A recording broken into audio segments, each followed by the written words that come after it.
Hello students, আজকে আমাদের topic হচ্ছে বিটিআর মাধ্যমিক টেস্ট পেপার 2025-26 পেজ 400 400 পেজের এটি ইংলিশের সেট। প্রথমেই আছে কি scene.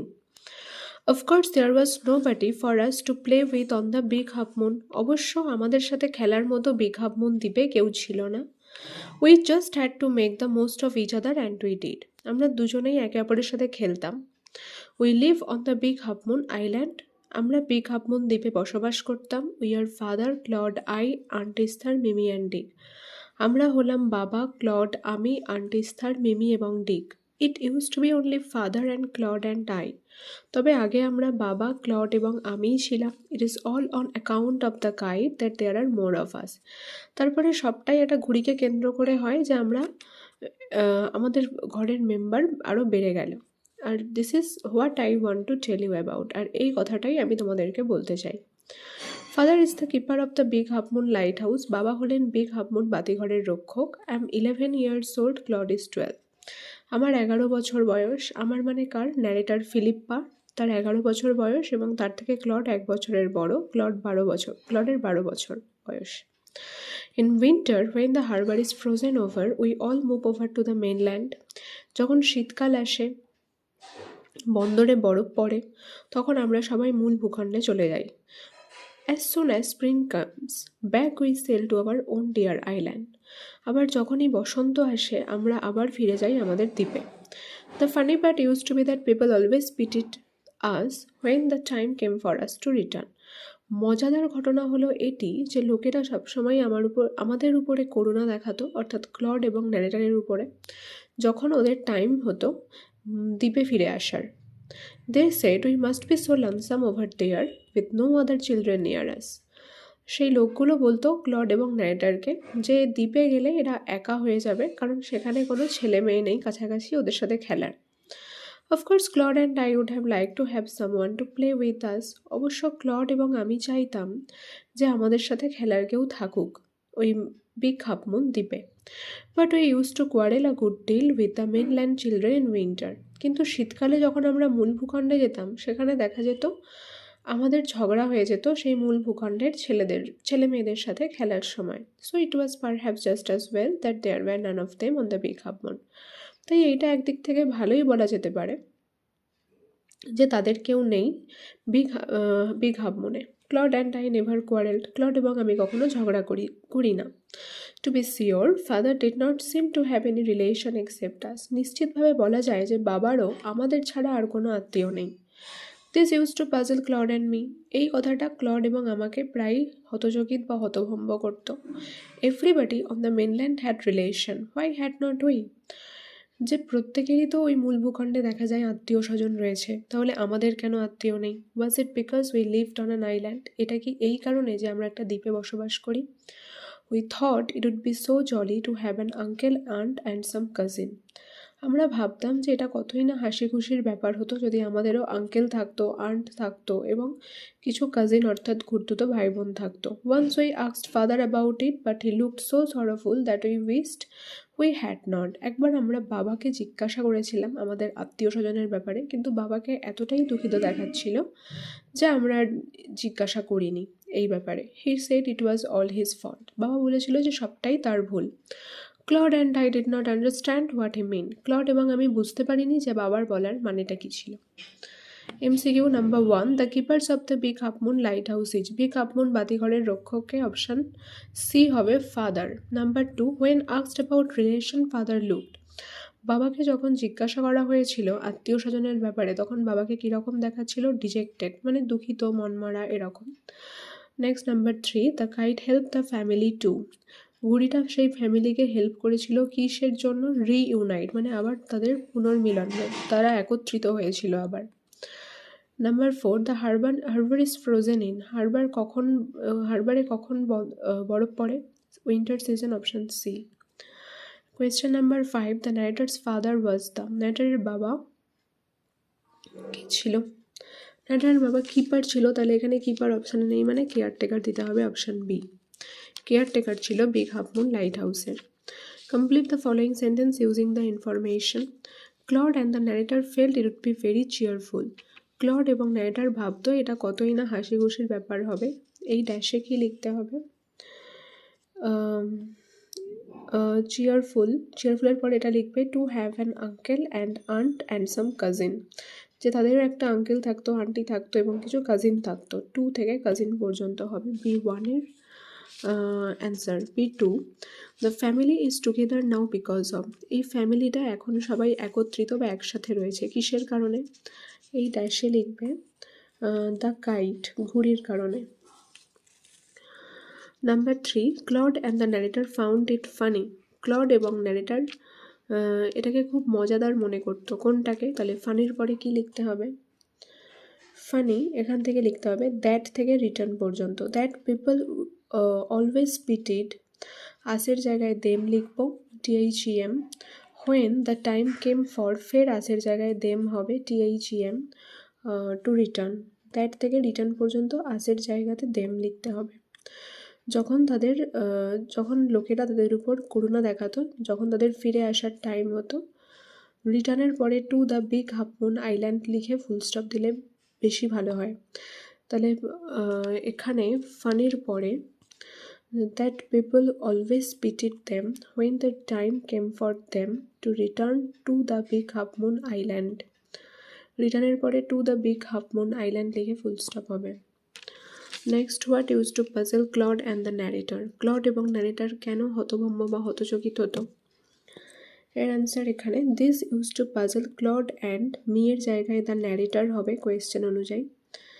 Everybody on the mainland had relation, this থেকে রিলেশন পর্যন্ত লিখবো, তারপরে এইটা লিখে দিতে হবে but they had no relation লিখে ফুল স্টপ। তাহলে কি হবে? এই ঘটনাটা ক্লড এবং মি এর জায়গায় দ্য ন্যারেটর লিখতে হবে। ক্লড এবং ন্যারেটারকে খুবই হতচকিত বা হতভম্ব করতো। Everybody on the mainland had relation, মেনল্যান্ডে সবারই রিলেশন অর্থাৎ আত্মীয় স্বজন ছিল, but they had no relation, কিন্তু তাদের কোনো আত্মীয় ছিল না। Number 2, when did the people of the mainland pity the narrator and Claude and why, কখন এবং কেন মেনল্যান্ডের লোকেরা ন্যারেটার এবং ক্লডের উপর করুণা দেখাতো? এটা এখান থেকে লিখতে হবে দ্যাটের জায়গায় দা লিখব, দ্য পিপল অলওয়েজ পিটিড, আশের জায়গায় কি হবে? আশের জায়গায় কোয়েশ্চেন অনুযায়ী দ্য ন্যারেটার অ্যান্ড ক্লড লিখতে হবে। দ্য ন্যারেটার অ্যান্ড ক্লড আশের জায়গায়, তাহলে কি হবে? দ্যাটের জায়গায় the people always pitied the narrator and Claude আশের জায়গায় লিখব। When the time came for, এই আশের জায়গায় দেম, তারপরে টু রিটার্ন, তারপরে to the big half moon island লিখে ফুল স্টপ। তাহলে কি হলো? দ্য পিপল অলওয়েজ পিটিড, এই আশের জায়গায় লিখতে হবে দ্য ন্যারেটার অ্যান্ড ক্লড, লিখে when the time came for, এই আশের জায়গায় দেম হবে THEM টু রিটার্ন, রিটার্নের পরে to the big half moon island লিখে ফুল স্টপ। এরপরে আসছি পোয়েম আছে এখানে। Once I crept in an oak wood I was looking for a stag, কবি বলছেন একবার আমি ওক গাছের জঙ্গলে প্রবেশ করেছিলাম একটা হরিণকে খুঁজতে খুঁজতে বা হরিণের খোঁজ করতে। I met an old women there all knobbly stick and rag, সেখানে আমার দেখা হয়েছিল একটা বৃদ্ধ মহিলার সাথে, তার হাতে একটা লাঠি ছিল, পরনে ছেঁড়া কাপড় ছিল। She said I have your secret here inside my little bag, সেই বৃদ্ধ মহিলার পোয়েটকে বলেছিল যে আমার এই ছোট্ট ব্যাগে তোমার জন্য একটা সিক্রেট আছে, একটা রহস্য আছে। Then she began to cackle and I began to quack, তারপরে সেই বৃদ্ধ মহিলা খুব কর্কশ কণ্ঠে হাসতে শুরু করলো এবং আমি কাঁপতে শুরু করলাম। She opened up her little bag and I came twice away, যখনই সেই বৃদ্ধ মহিলা তার ছোট্ট ব্যাগটা খুলল আমি দুবার করে জাগরিত হলাম। Surrounded by a staring tribe and me tied to a stake, দেখলাম যে আমাকে ঘিরে রয়েছে একদল উপজাতি, আমার দিকে তাকিয়ে রয়েছে এবং আমাকে বেঁধে রেখেছে একটা খুঁটির সাথে। They said we are the oak trees and your own true family, এই উপজাতি অর্থাৎ ট্রাইবরা আসলে কে? ওক গাছ। তারা বলছে যে আমরা হলাম ওক গাছ এবং তোমার সত্যিকারের ফ্যামিলি, পরিবার। We are chop down, we are torn up, you don't blink an eye, আমাদেরকে কেটে ফেলা হয়, আমাদেরকে মাটি থেকে উপড়ে ফেলা হয় বা ছিঁড়ে ফেলা হয়, কিন্তু তুমি চোখের পাতা পর্যন্ত ফেলো না বা নাড়াও না। Unless you make a promise now you are going to die, তো গাছগুলো কবিকে বলছে যদি তুমি এখনই একটা কথা না দাও আমাদেরকে রক্ষা করার, তাহলে তোমাকে মরতে হবে। তাহলে এর এমসিকিউ কি বলেছে? The poet enter the oakwood in search of a male deer হবে। এখানে লুকিং ফর আ স্ট্যাগ মানে ছেলে হরিণ, তাহলে মেল ডিয়ার। কবি ওক গাছের জঙ্গলে প্রবেশ করেছিল একটা ছেলে হরিণের খোঁজের উদ্দেশ্যে। Number 2, the old woman began to make sounds like hers love. সেই বৃদ্ধ মহিলা কিসের শব্দ করতে শুরু করেছিল? কর্কশ কণ্ঠে হাসির, option B. Number 3, if the poet does not make a promise he would die. যদি কবি সেই মুহূর্তে একটা প্রমিস না করে গাছেদেরকে, তাহলে তাকে কি করতে হবে? তাকে মারা যেতে হবে। Number 4, the poet was bound to. কবিকে বাঁধা হয়েছিল কিসের সাথে? স্টেক হবে, খুঁটির সাথে। এরপরে কজ এফেক্ট। কজের ঘরে বলেছে the trees were chop down but the poet did not blink an eye. গাছেদেরকে কেটে ফেলা হয় কিন্তু কবি একটা চোখের পাতাও নাড়ায় না। এর ফলাফল স্বরূপ কি হয়? এফেক্টে লিখতে হবে the oak trees threaten the poet with death if he did not make a promise to protect the trees. এর ফলাফলস্বরূপ ওক গাছগুলো কবিকে মৃত্যুর ভয় দেখায় যদি কবি একটা প্রমিস না করে ওদের কাছে, ওদেরকে প্রোটেক্ট করার বা রক্ষা করার গাছগুলোকে। নেক্সট, এফেক্টের ঘরে বলেছে the poet came twice awake. কবি দুবার করে জাগরিত হয়, কারণ the old woman opened her little bag. যখন বৃদ্ধ মহিলাটি তার ছোট্ট ব্যাগটা খোলে। দেখো একটা আনসিন বলেছে এখানে, the royal Challengers Bengaluru RCB have named Mayank Agarwal a right handed batsman as the replacement of Debdutta Padikkal for the remainder of the ongoing Indian Premier League 2025 season as they chase a spot in the IPL playoff and an IPL title. Royal Challengers Bengaluru RCB Mayank Agarwal বলে একজন player বা একজন ব্যাটসম্যানকে এনেছেন, যে কিনা right hand দিয়ে, ডান হাত দিয়ে ব্যাট করে। কার রিপ্লেসমেন্টে? দেবদত্ত পাডিক্কাল বলে একটা প্লেয়ারের রিপ্লেসমেন্টে। দেবদত্ত পাডিক্কালের বদলে আরসিবি টিম মায়াঙ্ক আগরওয়ালকে এনেছে, যিনি একজন রাইট হ্যান্ডেড ব্যাটসম্যান। যেহেতু তারা চেস করছিল, মানে যাতে তারা পেতে চাইছিল একটা নাম বা খেতাব, আইপিএল টাইটেলের খেতাব পেতে চাইছিল। কত সালের আইপিএল? না, 2025 সালেরই আইপিএলে। Debdutta Padikkal was ruled out the rest of the season due to an injury to his right hamstring. পাডিক্কালকে এই আইপিএল 2025-এর যে সিজনের বাকি পার্ট থেকে কিছু বাকি পার্ট থেকে মানে রুলড আউট করে দেওয়া হয়, মানে বাইরে করে দেওয়া হয় আইপিএল 2025 থেকে, কারণ তার ডান দিকের হাঁটুর পিছনের দিকে একটা ইনজুরি অর্থাৎ আঘাত লেগেছিল। A left-handed batter, Padikkal has been crucial part of the RCB batting lineup and was the second highest scorer for the side after 11 matches. Padikkal বাম হাত দিয়ে ব্যাট করত এবং সে একটা গুরুত্বপূর্ণ অংশ ছিল আরসিবি টিমের, এবং সেকেন্ড হাইয়েস্ট স্কোরার ছিল 11টা ম্যাচের পর।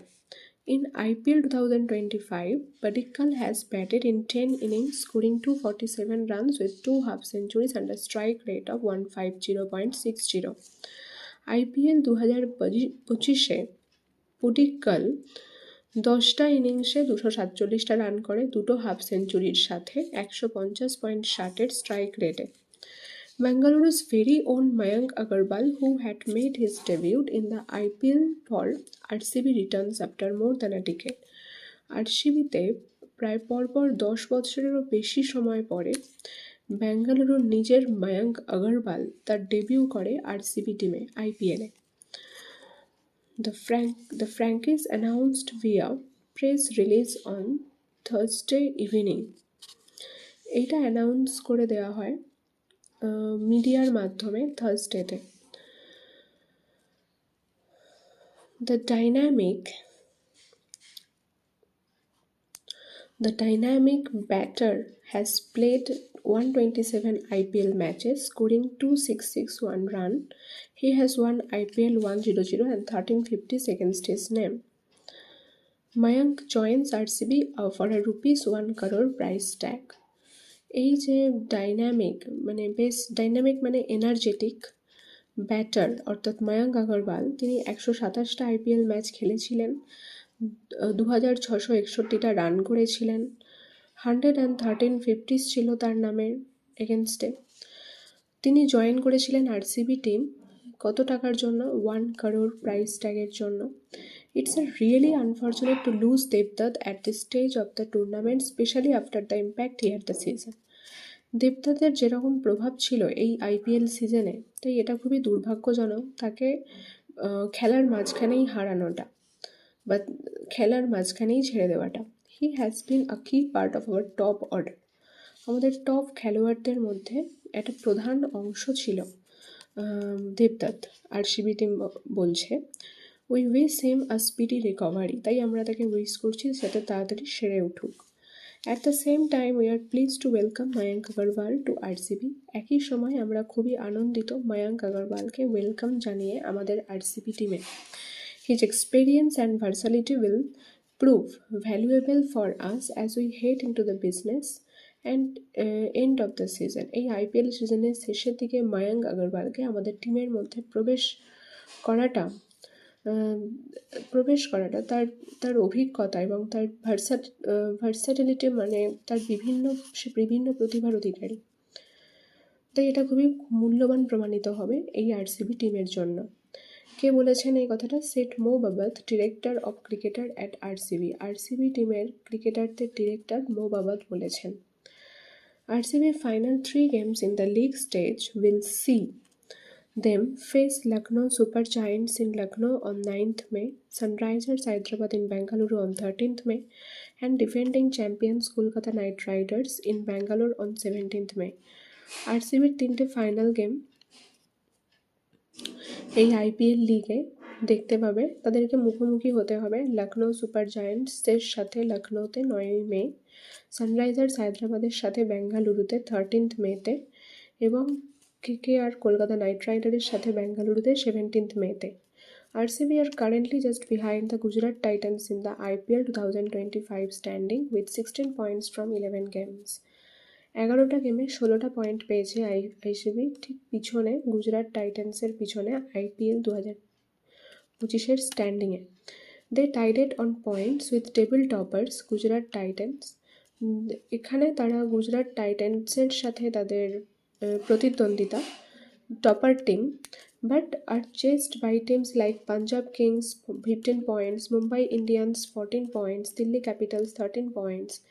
কিন্তু এই আরসিবিকে যারা ফলো করছিল সেই টিমগুলোর মধ্যে পাঞ্জাব কিংস যে 15টা পয়েন্ট পেয়েছিল, মুম্বাই ইন্ডিয়ান্সে 14টা পয়েন্ট এবং দিল্লি ক্যাপিটালস 13টা পয়েন্ট পেয়েছিল। Among the top 5 teams, only Mumbai have played 12 games while the rest have played 11 games each। বলছে টপ 5টা টিমের মধ্যে শুধুমাত্র মুম্বাই ইন্ডিয়ান যে টিমটা ছিল সেই 12টা গেম খেলেছিল, বাকি যে টিমগুলো ছিল তারা 11টা গেম খেলেছিল প্রত্যেকটা টিম। কোথায় পাবলিশ করা হয়েছিল এই রিপোর্টটা? ইন্ডিয়ান এক্সপ্রেসে বুধবার 7ই মে 2025। এমসিকিউ বলেছে হু ইজ মো বাবত, এটা অপশান বি হবে, director of the cricket of RCB. Next number 2, Mayank made his IPL debut.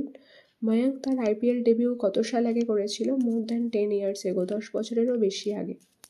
The above passage is উপরে যে প্যাসেজটা দেওয়া হয়েছে এটা আসলে একটি, অপশান বি হবে, নিউজ পেপার রিপোর্ট। নেক্সট বলেছে question number 4, RCB has 1 IPL title. আরসিবির একটাই IPL title. Next Padikkal batted for the RCB in the top অর্ডারে থেকে আরসিবিতে ব্যাট করতো পাডিক্কাল, অপশান এ হবে top order. Next 6 number question, the article was published in, এই আর্টিকেলটা কোথায় পাবলিশ করা হয়েছিল? ইন্ডিয়ান এক্সপ্রেসে, তাই অপশান ডি হবে Indian Express. True false supporting statement দিতে হবে। Each of the top 5 teams has played 12 games up to now. এখনও পর্যন্ত 12টা করে গেম খেলেছে প্রত্যেকটা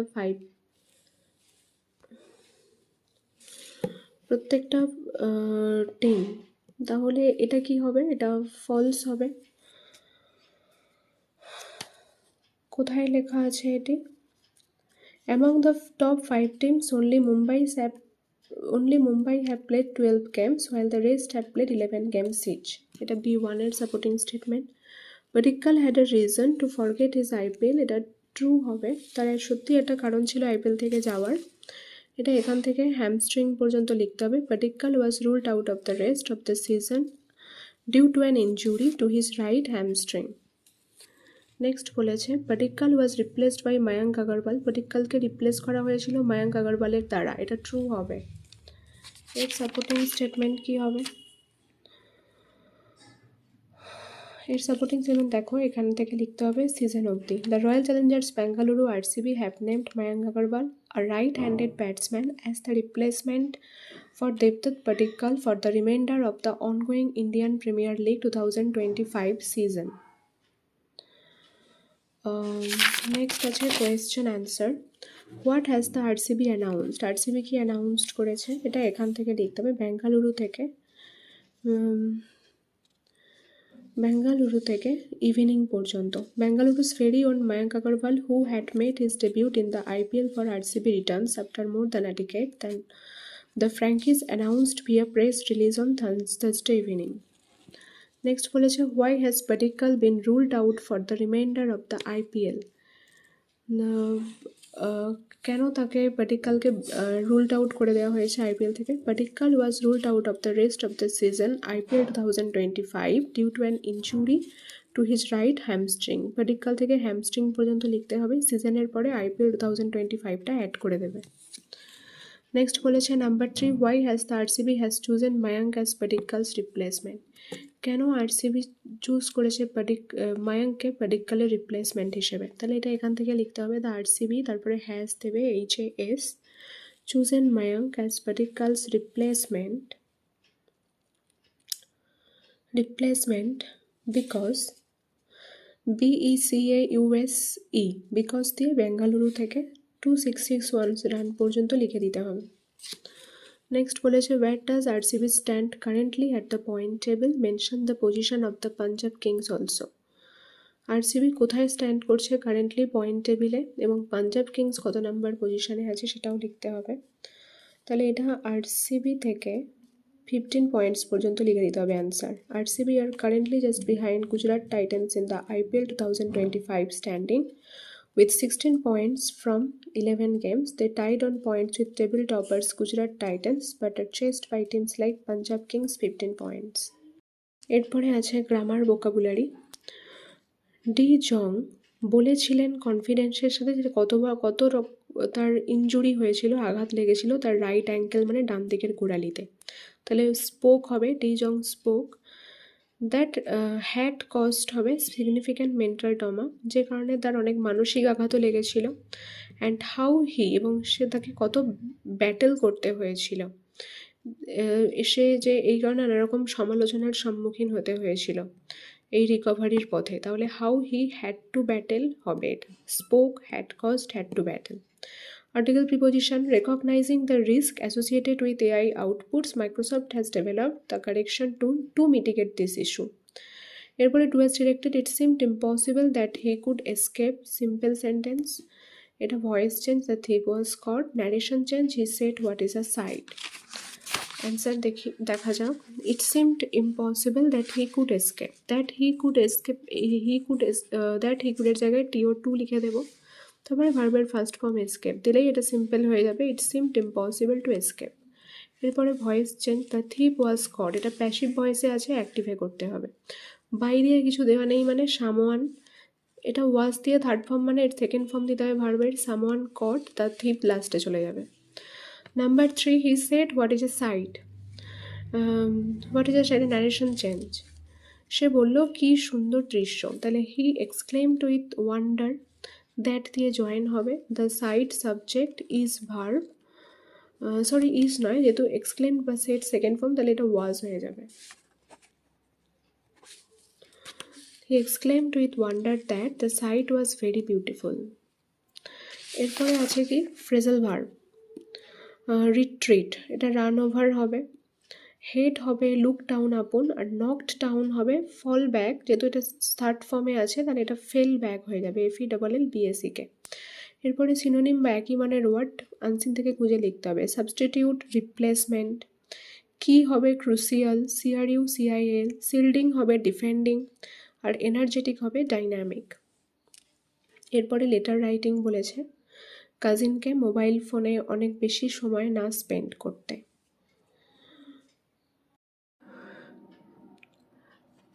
Write a letter to your friend or cousin or any other relative advising him or her not to spend too much time on mobile phones.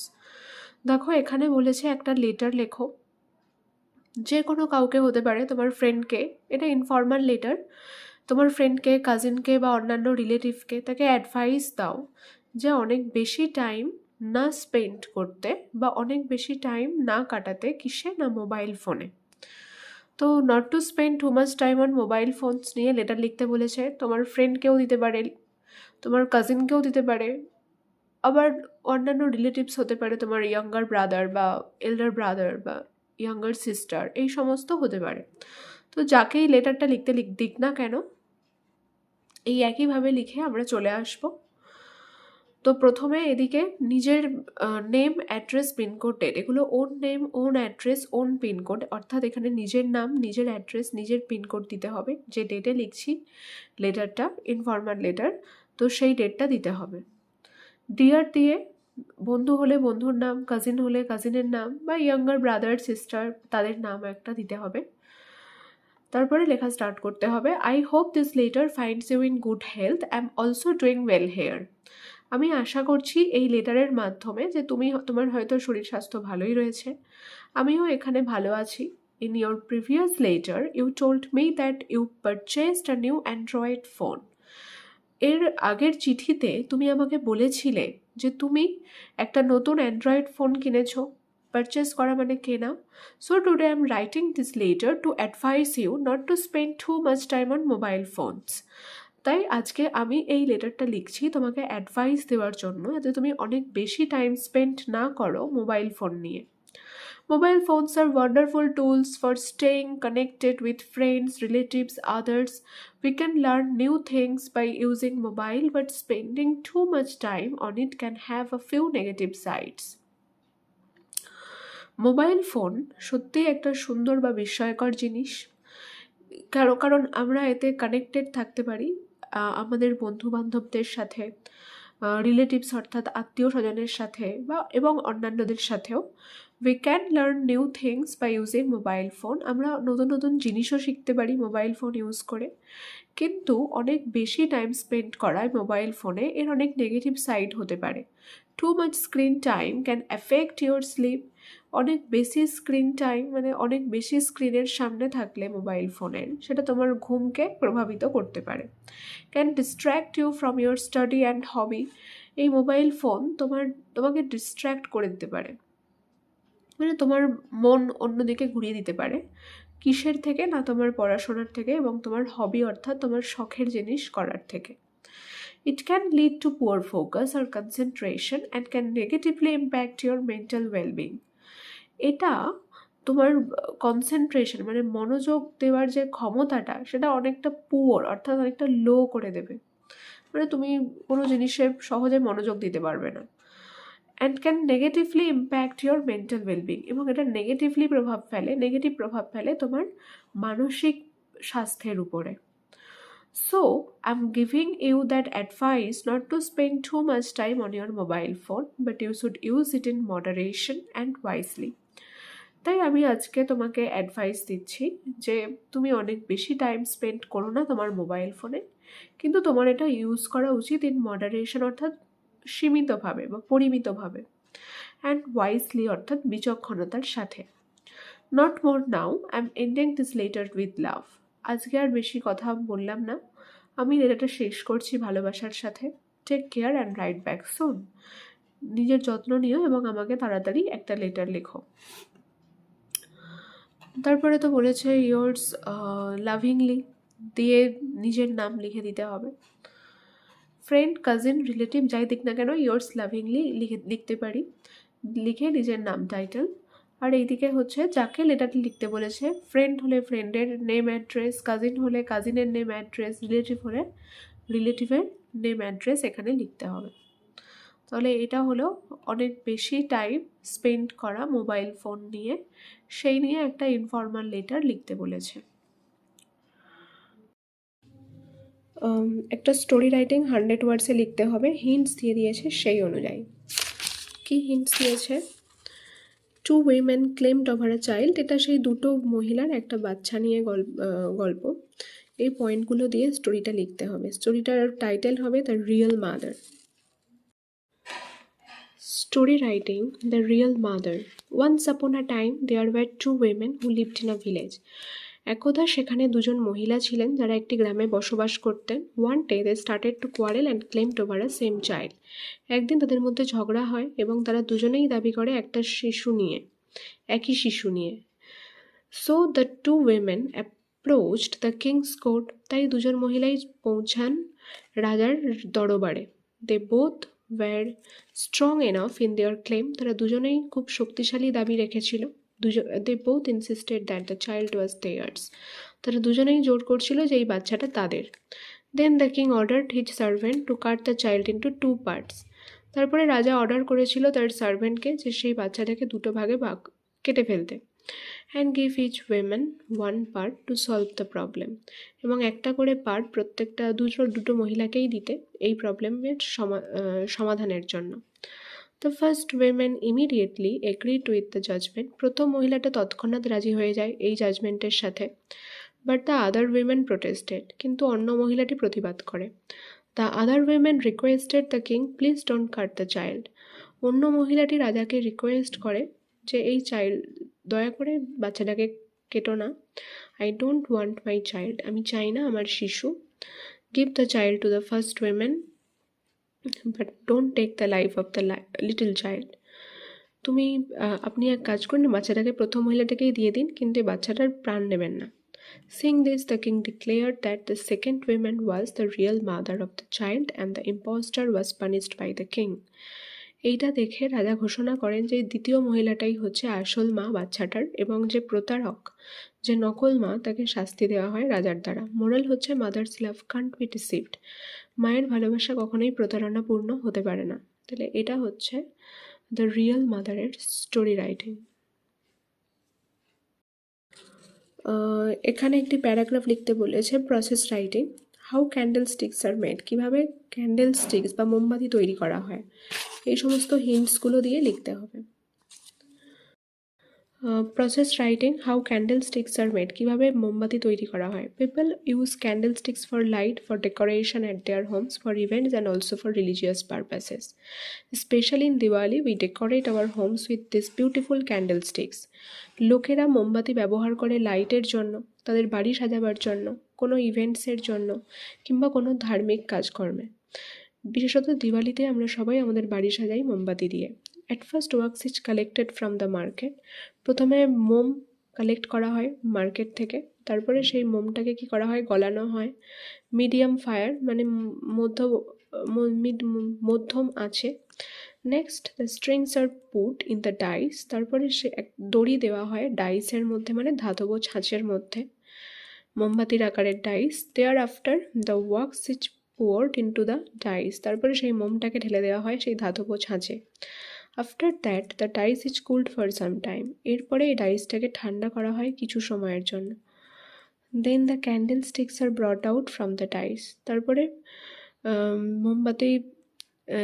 মোমবাতিটাকে বার করে নেওয়া হয় dice থেকে। Finally the candle sticks are ready for use. শেষ পর্যন্ত candle stick ready হয়ে যায় use করবার জন্য। তাহলে এটা হচ্ছে how candle sticks are made, candle স্টিক্সের প্রসেস রাইটিং।